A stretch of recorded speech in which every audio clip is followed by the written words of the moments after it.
Enforcement directorate என்று சொல்லப்படுகிற இடி என்பது மோடி ஆட்சிக்கு வந்த பிறகு பாஜக அல்லாத மாநிலத்திலே யார் யார் ஆட்சியில் இருக்கிறார்களோ அவர்கள் மீதெல்லாம் வழக்கு போட வேண்டும் என்ற நோக்கத்தோடு தொடர்ந்து செயல்பட்டு வருகிறது என்பது எல்லோருக்கும் தெரிந்த ஒன்று.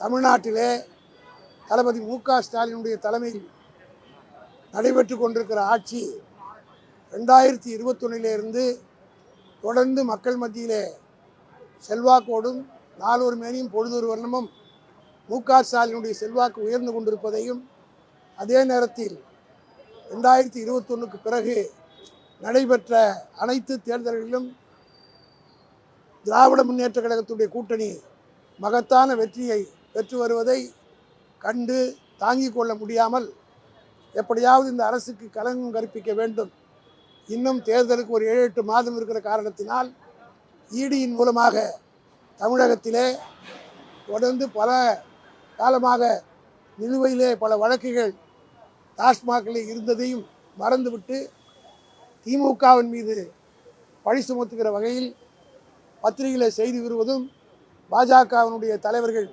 வாய்க்கு வந்தபடி பேசுவதும் தொடர்ந்து வாடிக்கையாக இருந்திருக்கிறது.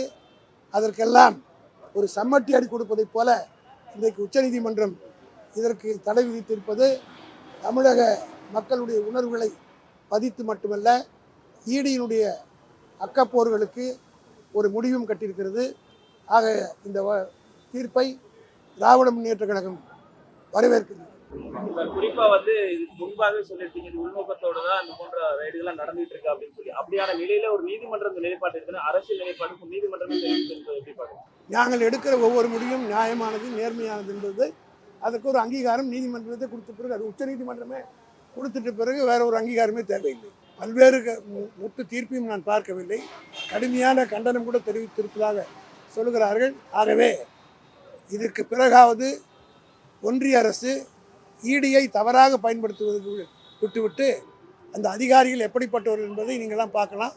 கேரளாவில் 2 கோடி ரூபாய் ஒரு இடி அதிகாரி லஞ்சம், அதாவது பிளாக்மெயில் பண்ணுற ஒரு நிறுவனமாக இடி ஆகிவிட்டு, தமிழ்நாட்டிலேயே ஒரு டாக்டர் இடத்துல திண்டுக்கல்லில் லஞ்சம் கேட்டு அந்த அதிகாரிகள் கையும் களமாக பிடிப்பட்டதெல்லாம் இருக்குது.